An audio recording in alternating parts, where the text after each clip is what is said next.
Sebuah video yang perlihatkan dua orang cewek nekat ingin menerobos pintu perlintasan kereta api viral di media sosial, Selasa, tanggal 7 Desember tahun 2021.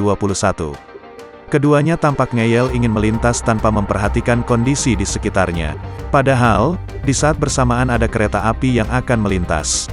Beruntung keduanya dapat dicegah oleh seorang kakek-kakek yang berjaga dekat pintu perlintasan.